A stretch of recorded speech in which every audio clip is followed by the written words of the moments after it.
I'm hitting the button. Going live on Hit the Facebook, button. YouTube, just everything. Just Yeah. everything. Walkthrough's done. All Let's right. do For it. anyone who's joining us live, we're doing our main topic just a day early, so we can accommodate our guest Taylor. So welcome to the show, Taylor. Thanks for having me. Pleasure to be here. Now we wanted to have you on because you were at IPSC Nationals here, and that just happened recently here, and I heard you did pretty well. I heard you did pretty well in there. Yeah, I did pretty good for myself. Yeah, that was my first nationals. I was able to become the new champion. I'm the 2022 champion in production optics. Yeah, I didn't realize how much heat there was in production optics. Like I was looking at the at practice score and overall, and like, my God, there are some like heavy hitters in production optics these days. Yeah, it's kind of the go-to division if you're not ultra rich. Everyone wants to shoot a dot, so I mean, you get to do so without having a $8,000, $10,000, $12,000 race gun. Yeah, it's kind of interesting because I always felt like red dots on pistols, like, yeah, that's interesting, but I don't know if like how many people are just, I'm not interested in that. I've got too many reps on iron sights, but then I'm wrong because there's a ton of people that are interested in it, and Yeah, clearly a lot of people that are curious about it and starting to put more dots on their guns. it's the future. It's definitely the future. Now, one thing I heard one thing about these IPSC Nationals, I heard there were a lot of long shots. Can you confirm that? Was there a lot of long shots? Was the dot like a big advantage for it? Yes and yes.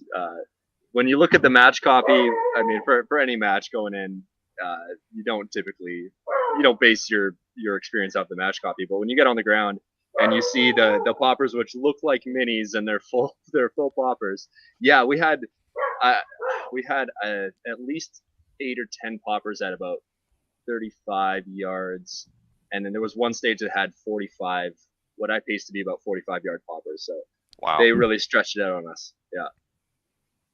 Yeah. That's pushing. Yeah. Yeah, I didn't practice that at all. To be perfectly honest with you.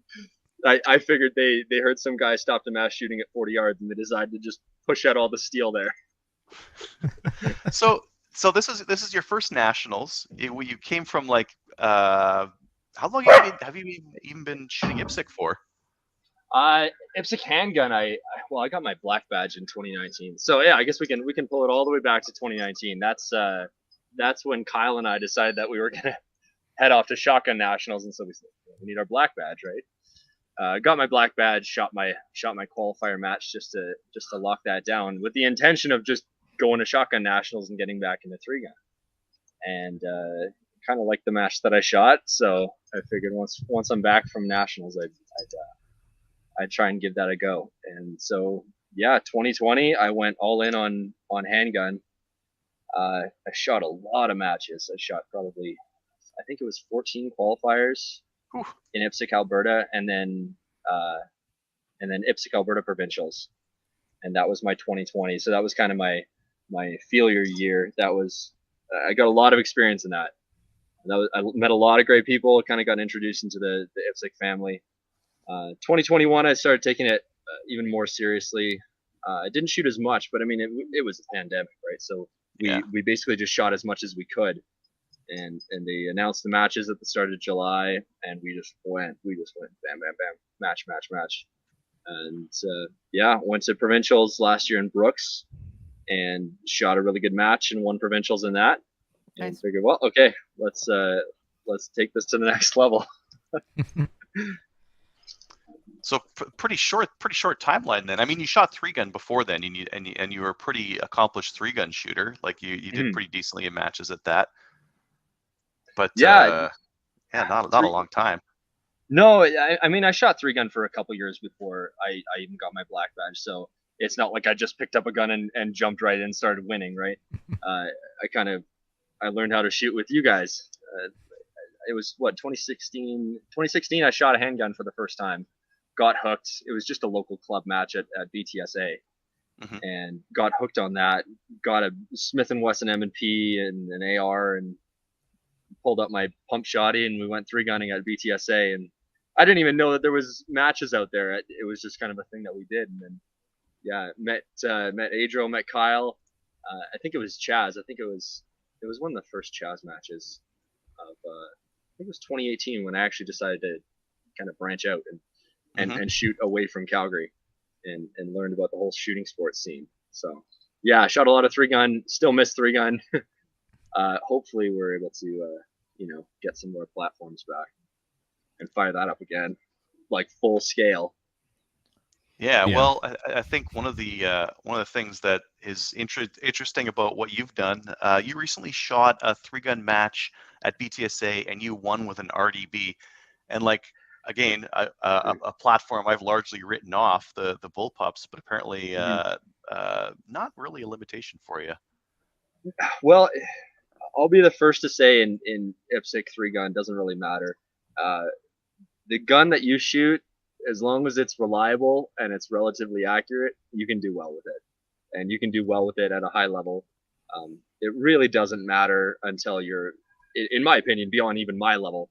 Um, when it comes down to what gun you actually shoot, a lot of my friends would kick my ass with a Glock or like any other plastic striker fire gun, right? So I mean, you see a lot of the guys shooting these race guns like a Shadow 2 or like a really raced out AR, but I Hmm. mean, yeah, I got that RDB because it really interested me as a left-handed shooter.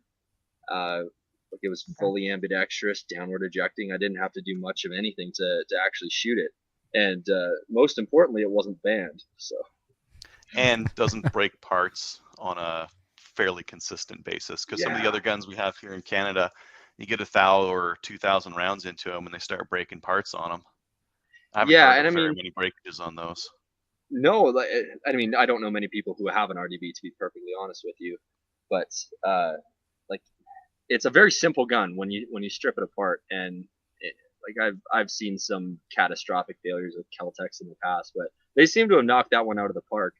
It's a Hmm. pretty solid platform, reasonably accurate. Like for what we do in 3-gun, it's 2.5 MOA accurate with like run of the mill barn all ammo.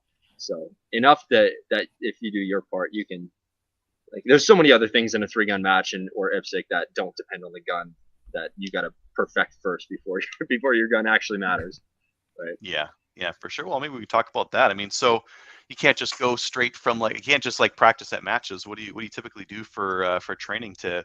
Because like not only did you get production optics a production optics win, but you were like 2 seconds off overall time for the IPSC Canadian Nationals, right? So like Oh, for you're moving Corey? pretty. Yeah, yeah. Yeah, yeah. Well, I shot a really consistent match, and that's always been a struggle for me. I I was fairly surprised at myself, to be honest. I mean, I don't want to sell myself short. I did work very hard, but typically for me, I get into a match in the first couple stages, or you're ramping up, you're kind of feeling out the match, and the first stage I shot was 3 steel and a triple swinger, just a stand and shoot, which is by far not my forte. I like moving around. I like solving Hmm. puzzles, and yeah, I crushed that, and I think that really set the tone for the match. I was just able to shoot consistently at speed and not get in my own head for the most part.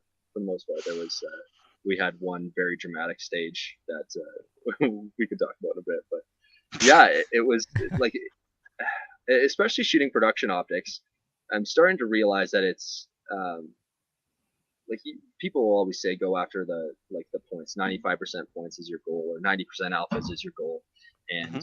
like if you have a dot, you're able to shoot. I don't want to say a lot faster, but you're able to shoot faster than people who have iron sights, and um, you're able to shoot faster at distance as well. Hmm. It's a little bit more comforting to see actually like a red dot right on where you're hitting at 45 yards rather than like, hey, I know my I know my iron sights, but if I'm off just a little bit or if I'm in an awkward position, that can change. So yeah, definitely shooting at speed was my forte at this match, and it was a match that kind of lended itself to Yeah, leaning on the red dot for those long distance shots and that. Mm-hmm. yeah, and getting them in, and you're pretty quick on your feet as well. What kind of practice or have you been doing other than your matches? Like, do you dry fire in the basement? Do you just head out to BTSA often? Like, what's your key there? Yeah, to be perfectly honest with you, I've shot less than 3,000 rounds this year. What? And all of it's at matches. Yeah. Wow. Um, Okay. Wow. or I Yeah. shouldn't say all of it, but Mel and I, we went out to BTSA twice. We meant to go out like 5 or 6 times the week leading up to nationals, and then she got sick, so we kind of had to put that on pause. But we went out. What was it? The Wednesday before the Thursday was just our league night, and then the Monday before we flew out, we went out and practiced swingers a whole bunch, which really helped us. But yeah, to be perfectly honest with you, my practice per se just consists of our Thursday night league night at BTSA that we do every single week starting in April. And I know that probably surprises a lot of people, but yeah, I haven't done more than 3 or 4 like isolated focus practice sessions on my own this year. Okay. Yeah, it's just shooting a lot of stages, getting that experience. I think has really helped me out. What do you But- think Well- was?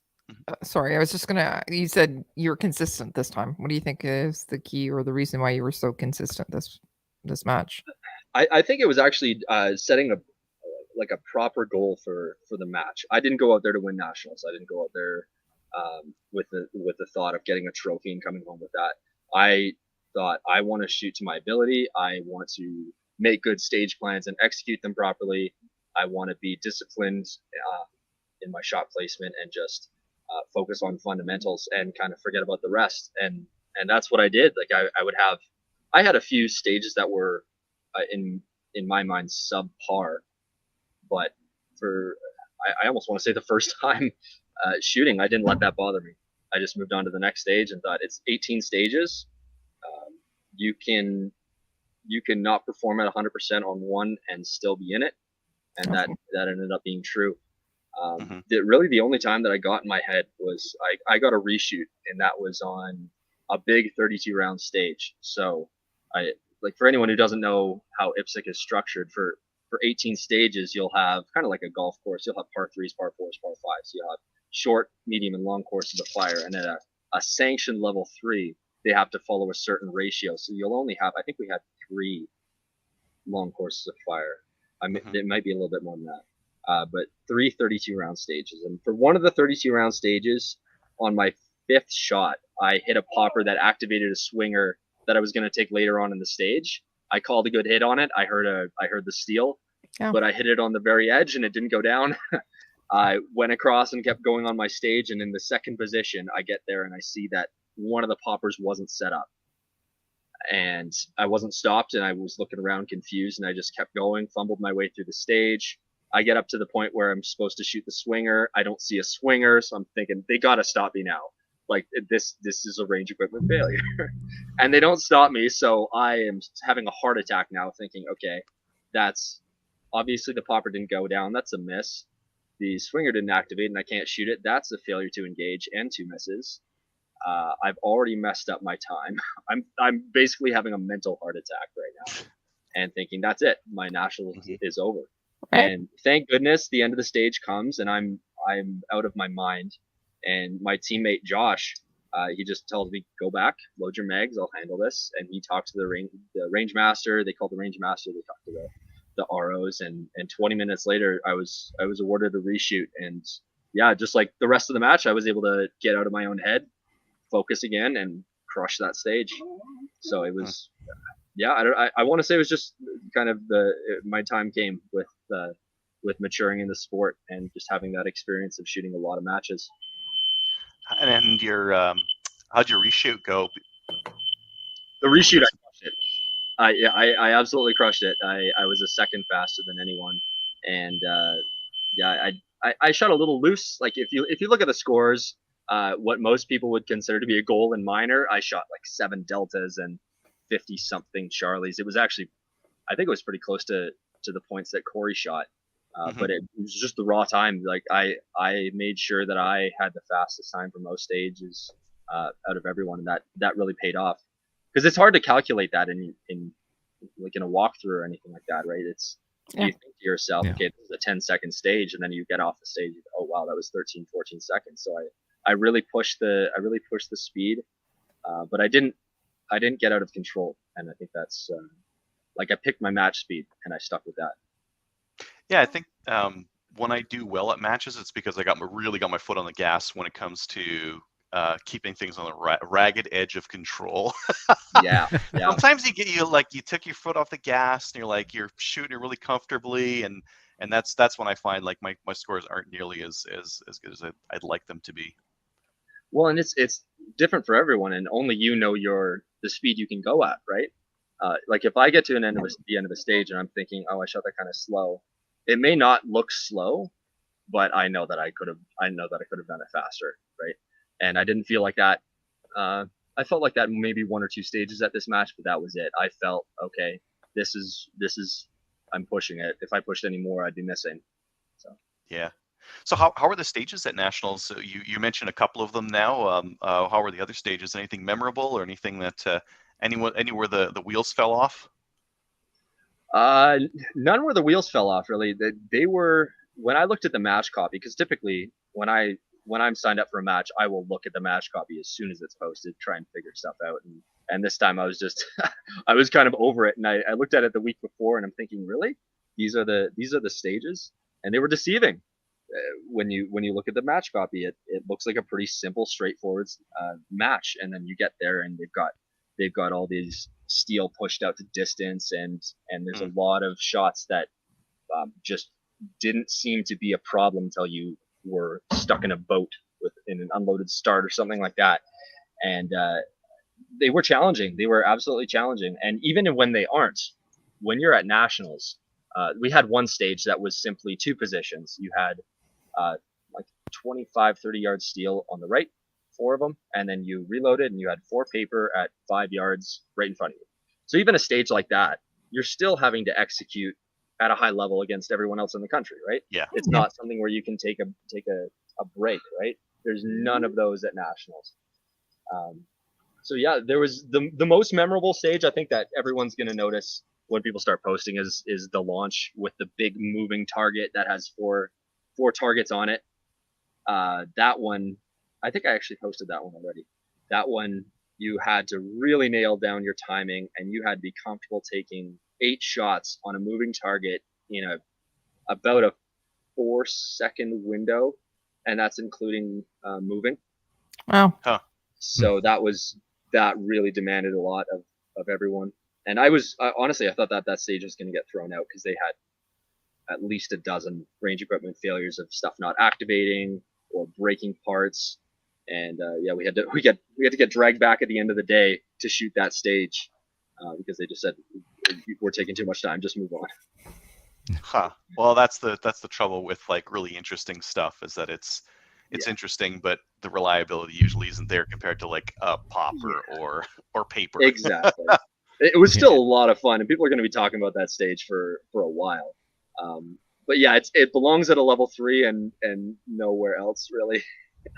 And unless you have a really dedicated staff that has a lot of spare parts and they know exactly how it works. But even then, sometimes they're just too much. There's just too much to handle at a match. Yeah, I know that feel. I know the feeling of like having props that are too complicated, and then they slow down the match, and then things going sideways. That's happened.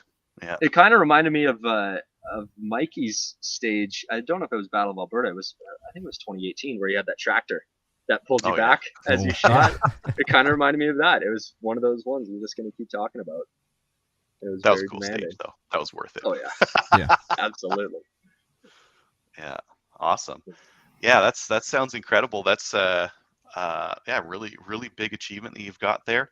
Sounds like a pretty good time out there as well. So, which range was it at? Yeah, man. Is that the Atlantic Marks? It was at the Atlantic Marksman, correct? It was AMA. Yeah, it was AMA, the Ralph Dunn range. Yeah, which is beautiful range. Too bad it rained the whole time that we were shooting. But I heard that Wednesday and Thursday were beautiful. Then Friday and Saturday and Sunday were not so much. Yeah, we showed up on. I flew in on Wednesday, didn't shoot till Friday, so I showed up with Blake on Thursday, and we just watched people shoot, and it was gorgeous. It was probably 28 degrees and sunny, no wind. We show up on Friday, and honestly, even with the rain, it's Atlantic. And so when it's raining, it's not that bad. It was still 23 degrees. Yeah. Like hands aren't going numb. Really, Mhm. the worst of it was just having making sure you got a good grip on your gun. But it's not like Alberta when it's raining here and you're shooting. It's like, okay, my hands are numb. Cold. I don't know. Yeah. I don't know where my trigger is. So The yeah, targets are gorgeous starting rain. to droop. Did they bag them or did they use those wax targets? They used the wax targets, Oh, nice. and they Love were it. good for not having any slip ups on target placements or anything like that. Yeah, they were meticulous. If anything started to droop or it wasn't able to be scored properly, they were on that. Changing it out. Yeah. Yeah. Have you It's shot nationals. Have you shot at AMA before? Is this your first time there or no? This is my first time shooting any IPSC in the rest of Canada. Oh, really? Outside of Alberta, yeah. I've shot some Yeah. 3-gun. We shot in BC and where was it? Saskatoon. Yeah, Saskatoon, Yeah. the Prairie Fire. Yeah. Yeah, Prairie Fire. But yeah, no, I haven't been out to the East Coast since I was like 9. So yeah, I'm really glad that I stayed the extra day and came a day early because that Halifax is beautiful. Yeah, you got to the East Coast. I was going to say hostility. It's not hostility. Well, it is. Okay, we're armed. But hospitality.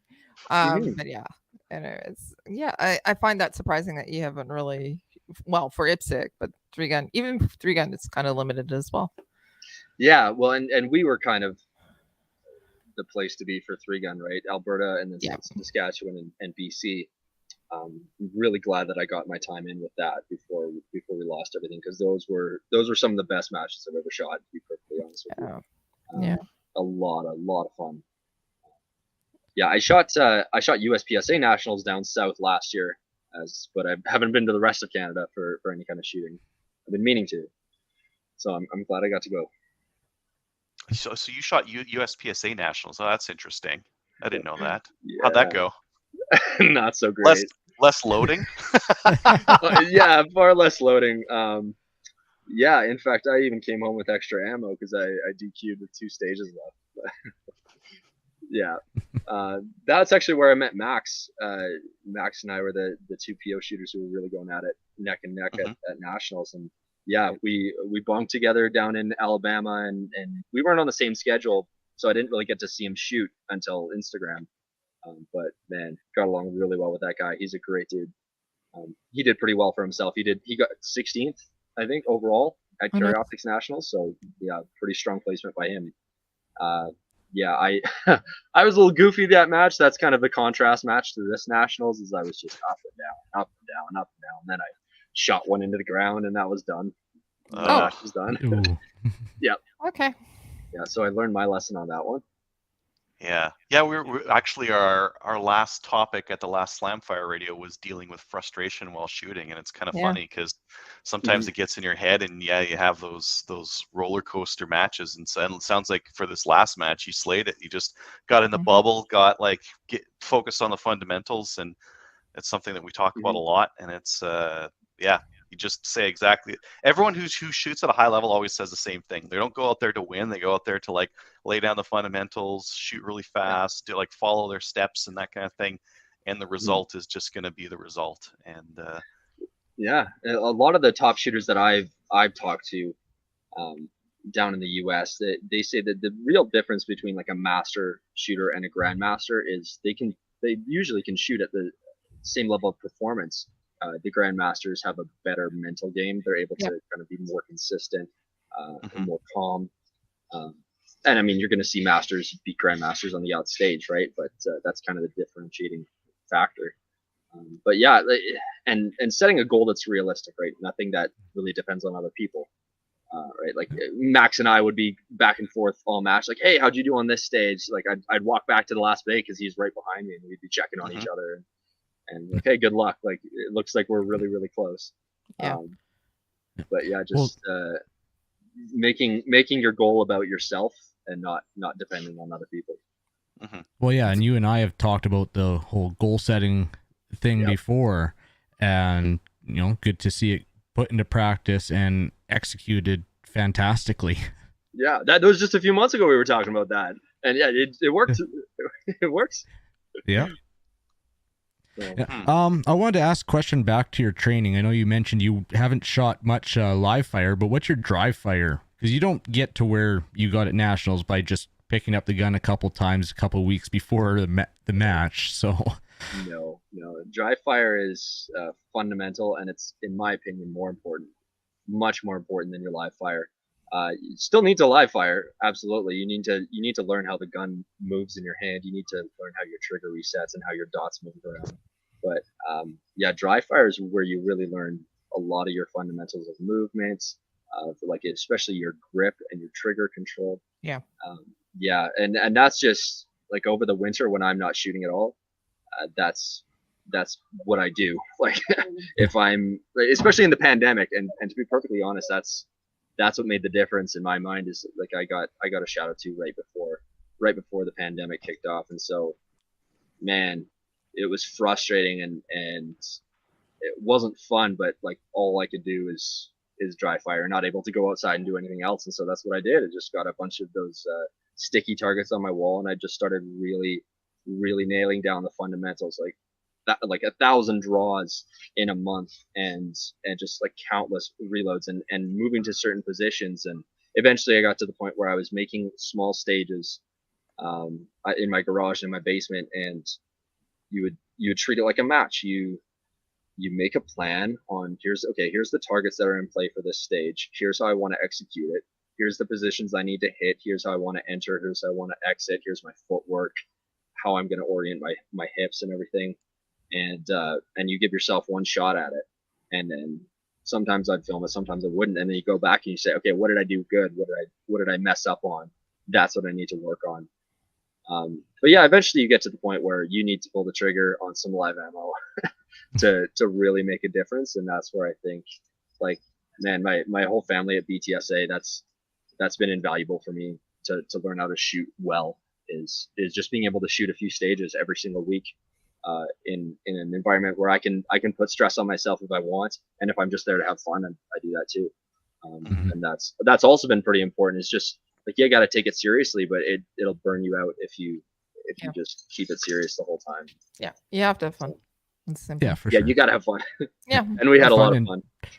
Try some crazy stuff, and those are times where you can just, you know what, this is really crazy. I wouldn't do this in a match, but yeah, let's try it. Yeah, really open it up, right? Yeah. So this guy's a little rambunctious. You mentioned that you got a Shadow 2. So did you replace the? Because you were running not a Walther. What were you running before? The SIG I was running an P320, X5. right? Yeah. Yeah, and I wouldn't even say I replaced it. Like I still plan to shoot that actually at provincials. The Shadow 2 is just, I wanted to see what all the fuss was about, because everyone's saying run a Shadow 2, like it's the best gun out there. And don't get me wrong, it's great, and it definitely beats out any other trigger out there that I've tried, unless you're going to like carry objects guys who get a striker trigger down to like 2 pounds. That scares me. Yeah. But yeah, like I feel more at home with a SIG, to be honest. Nothing against the Shadow 2, but I do like shooting my SIG. Like, I enjoy shooting it more, and I would not say that my performance between those two platforms is significantly different. Yeah. The one exception is if someone at a match decides to put like 4 targets at 1 yard, and I have to pull the trigger as fast as I humanly can. Yeah, my Shadow 2 is going to beat it out. But accuracy-wise, they're both pretty much on par. Yeah, everything else about the guns, like I feel like I can. There's a lot of manipulations I can do just better with the SIG, just from, I don't know if it's experience or it's just, it feels like it, like home. You've got lots of reps on it. You got lots of reps on it. What kind of dot were you running? Up until about a month ago, I was running just a Venom. Like for the last 3 years, it's just been a Vortex Venom. The Venoms, I mean, I'm like everything else. If it works, like getting a $900 dot, I don't think it's going to make a difference for you, unless you're the guy who shoots 40,000 rounds a year and breaks a handful of dots and has to send them in for warranty. Then yeah, you're probably going to want to figure out what the most durable one is. But like I switched to a Romeo 3 Max, the SIG Romeo 3 Max, 3 weeks before nationals, because it came on my P320 Max, and I thought, hey, I'll give this a shot, and just cut away at my slide more than I should have, and got it on there. And yeah, that's a story. that's a garage gunsmithing story for you. Sorry. We do a little bit of that. We do a little bit of garage gunsmithing around here. Yeah. Oops. I haven't looked at the Sig Romeo 3 Max. How's the price on that thing? Like, especially the open guys. Oh, They go right for the. We can't hear you very well, Taylor. I think your mic Yeah. your mic is on your computer there. Yeah, sorry. My dog inside. Oh, There we go. How's introduction that? by Max Michelle. So it must be good then if Max is shooting it. Sorry, I just had to toss my dog back inside. All good now? Yeah, Yep. yeah, for sure. Yeah. Yeah. Where'd you lose me? I was rambling about something. Something Sigma about Romeo a 3 dog. Max. Yeah. So yeah, we did a little bit of garage gunsmithing, but I don't notice a difference. Honestly, I've shot a couple matches. I shot nationals with it. If I threw my Venom back on, I wouldn't notice any difference. It's a dot. It's red. Put it on the target and pull the trigger. Like that. I might just not be at that level where it really matters, like Max Michelle. But I mean, it's bigger, yeah. It's got the auto off feature and everything, all the cool bells and whistles. But at the end of the day, a dot's a dot. Okay. You say you're not at the level of Max Michelle, but like you're up in the upper echelons. If you're like top 2% in Canada, you're probably somewhere up there. Like, you would be curious to see how you would do it at USPSA Nationals now, if you shot like the whole thing clean and like steady. I'd be curious to see how you do. Like, the US is more competitive. There's more people, and they take their shooting very seriously. Yeah. But it would still be really interesting to see like how much you've progressed since the last time you went to nationals. Yeah. Well, and like, I'm definitely a better shooter than I was a year ago. But I think it was a lot of the mental issues for me, and just not being prepared, not being focused, that really kind of put me in the dumps down there.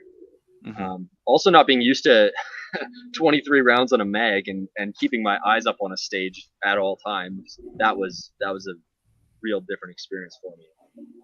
Like, up here, we're used to you shoot one array and maybe one extra target, and you're all of a sudden your eyes are down your mag while your hands go into your belt, right? that's right. And down there, my dad and I actually went down to Montana back in May, I believe, and we shot their state championship. And sure enough, we get to a stage, and I shot, I think, 14 rounds out of my mag. And then as I'm moving, I go for my mag. I go for a reload.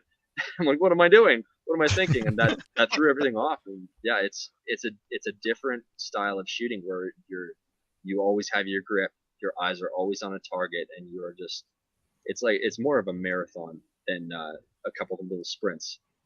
So, but it's not a huge hurdle to get over. But when you only shoot one match a year with real magazines, it can be an issue. Oh yeah, I've done that down in the States too with rifle and pistol. You used to doing a mag change after a single array or something, and people ask you at the end, why'd you reload so much during that stage? I don't know, forgot how many rounds I had. yeah Too used when the to gun's it. heavy 23 round mags and a Shadow 2, that was like pulling a brick out of your belt. Probably great for recoil control. Oh yeah, absolutely. Yeah, and then it starts to taper off as you lose. You start to empty Starting it to out. get a little snappier. It's like, oh, time to make change. Yeah. Awesome. I think that actually could be a hindrance for Canadians that go down to the US to shoot.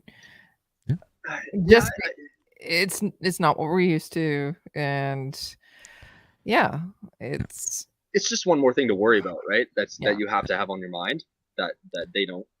So that's why you'll see a lot of guys going down to shoot like classic division. A lot of the divisions that are the same mag capacity as us, so they don't have to worry about the mags. They don't have to worry about shooting a different style. Yeah, that's true. Just get on there and shoot. But I feel like if I did that, I'd still want to shoot the big mags. Yeah, you would. I get down there, I'm like, why did I bring my carry out things? Why did I shoot classic? Yeah, exactly. Yeah. What's the biggest thing that you're going to take away from the nationals this year? What's your most memorable thing? Man, I'm still trying to wrap my head around being a national champion. Have you digested it yet? No. Yeah. Honestly, every night I go to bed and I think I'm gonna wake up and it's like we're gonna be back at last Wednesday. I'm about to fly out and it's gonna be like, okay, check yourself, man. But yeah, I don't know. What's next? I guess is like, what do I do? I've won a national championship. What can I do now? Okay. And like maybe Worlds. I don't know if I can swing going to Worlds this year. I honestly could probably get a spot right now if I wanted, but it's just ridiculously expensive to get to Thailand. Yeah.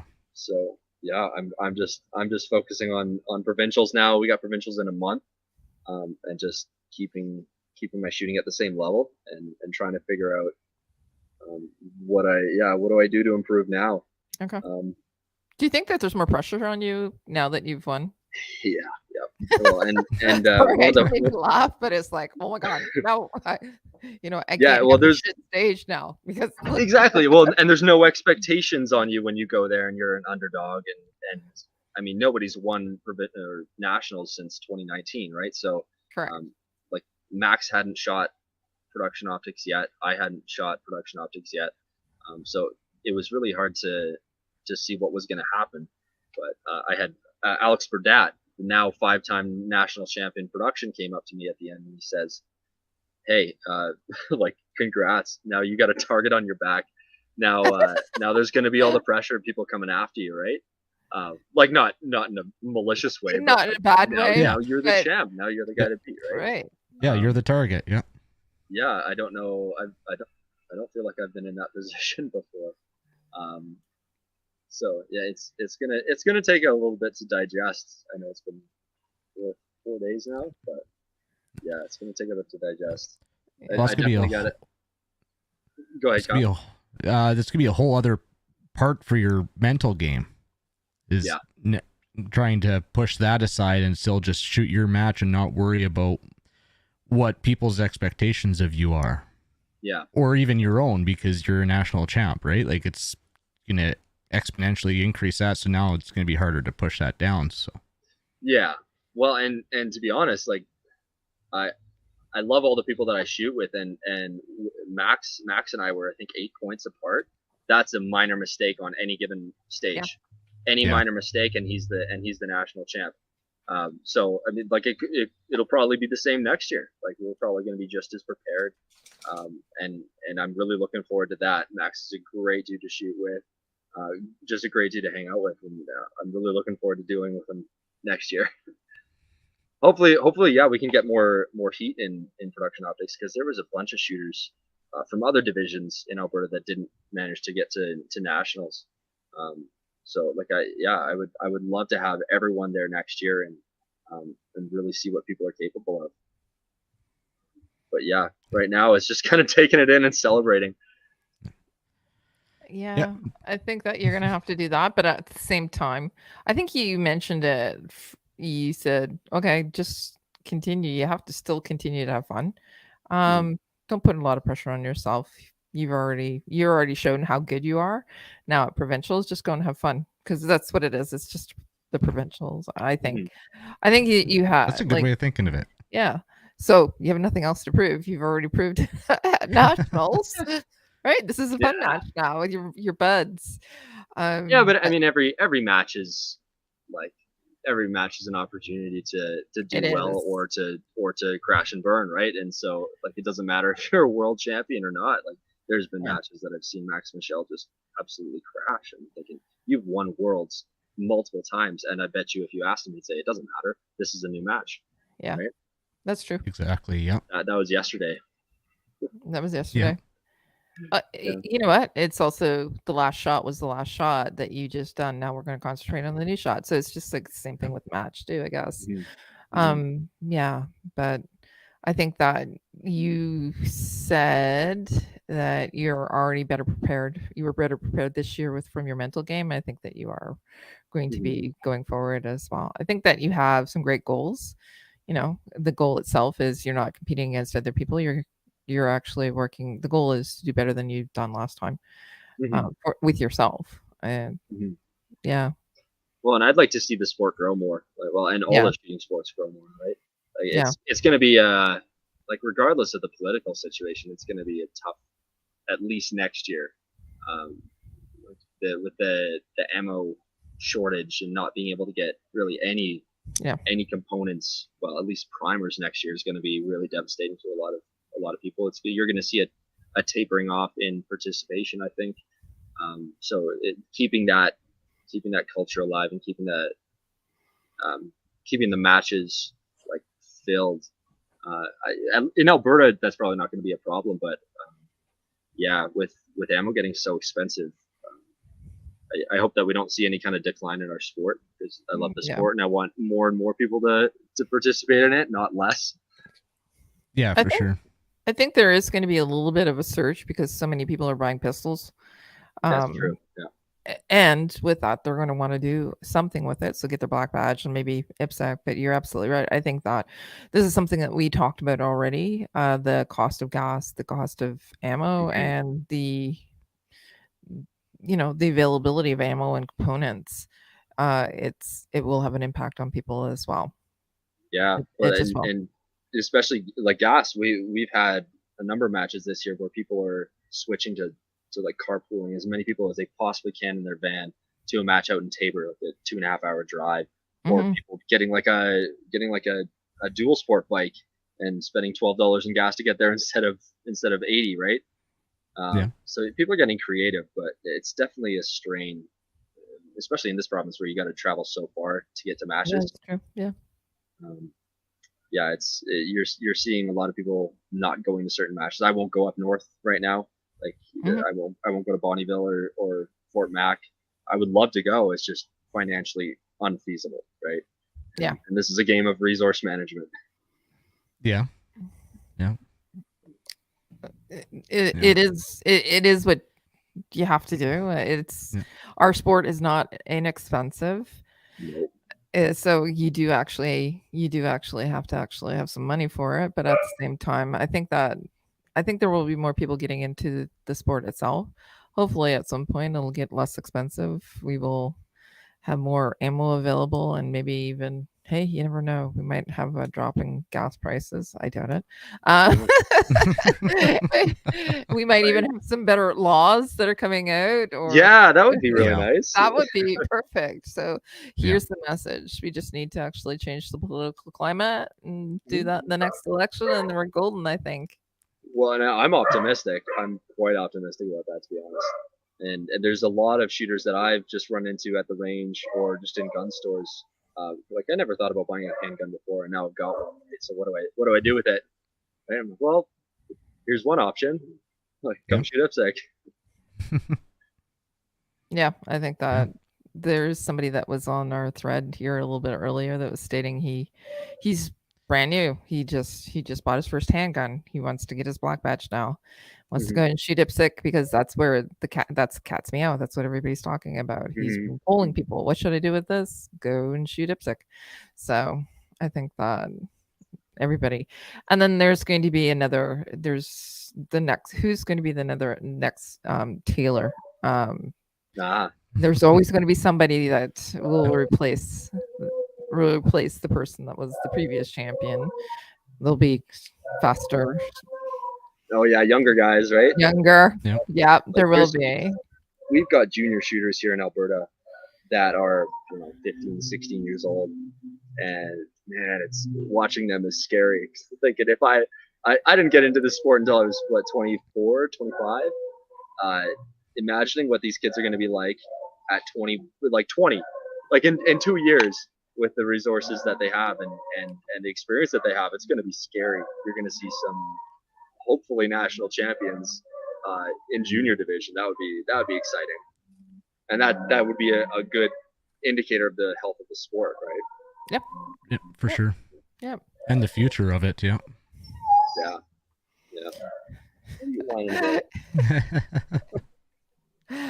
We always have dogs on the show. They're awesome. Yeah. Well, this guy, he wants all the attention. So. Well, yeah. Is that somebody else locked up that just wants out as well? Oh, that's my puppy. That's tough. He sees someone out here. Okay. Adriel had to actually leave, but I didn't have any other questions for you, Taylor, other than, I thought it was fantastic you being able to come onto the show and just tell us all about your experience. What about you over there, Half? I don't have any other questions, but I do want to make a comment because I've known Taylor since he first, pretty much, You had first or second year shooting 3-gun. Yeah, like 5 years. To see where you were and where you've come, it's amazing to see. Huge congratulations. Really good to see you put everything together. Thanks, Kyle. Appreciate that. It's been a ride, and I fell in love with this sport, and really glad that I met so many great people, including yourself, along the way. And I wouldn't trade it for anything. Yeah. Well, congratulations. Really, really happy for you. Really excited for you. And thanks, Kelly. Yeah, thanks for coming on tonight. Thanks for having me. That was really exciting. Actually, I'm really happy to be able to talk about it. Yay. Is there anybody that you want to give a shout out to? No. Anybody Kyle. Kyle's helped me out since the start of the sport. Yeah. Ken from P3. He was at my black badge back in 2019, and he's been helping me out since then, and just giving me guidance on the sport itself and helping me out with getting ammo and everything. And he is fundamental and instrumental in me getting my national championship for sure. But my whole family, everyone at BTSA, like that is another integral part of this. Like having a good like local club family that you're able to, like just hang out with on a weekly basis and compete with, and it's the social aspect of it too, right? It keeps you going. Definitely them, and everyone across Alberta, like all the Alberta team guys that I shot with, like we're, even if I didn't shoot nationals, just going out there to spend time with them is, we don't get to do it very often. That was a lot of fun. Big shout out to everyone in IPSC Alberta, and everyone who won, like Corey, man, getting your first national title, man, congrats. Yeah. And same with John Zerka, like that's pretty impressive. You guys are, I don't want to say old, but you're older than I am, and you're kicking ass. So big congrats to those two guys. I know they worked really, really hard to get where they are. I'm sure that they'd say the same thing to you. Not that, they'd be saying, this young kid that's coming up, and they'd call you the young kid probably. Yeah, kid. But congratulations to you. You work really hard on it as well. So thanks again for coming on. We're going to have our regular show tomorrow night, but we wanted to get you on specifically to give an update on how it went and to just say congratulations to you. Good luck with the provincials, by the way. Thank you. Yeah, I'm excited to watch it tomorrow. Is it up tomorrow? It's going to be live tomorrow? So we're going to do the other portion of the show tomorrow live, and then we'll put it through the magic of editing. We'll put your interview in with the regular show, and we'll send it out to everybody. So it'll be available on YouTube, and it'll be also available through the podcasts. So wherever you listen to podcasts. So yeah. Cool. Yeah, I'll spread the word. Awesome. Sounds good. Thanks, guys. Have a great night. Thanks. You as well. Okay. Good night, everybody.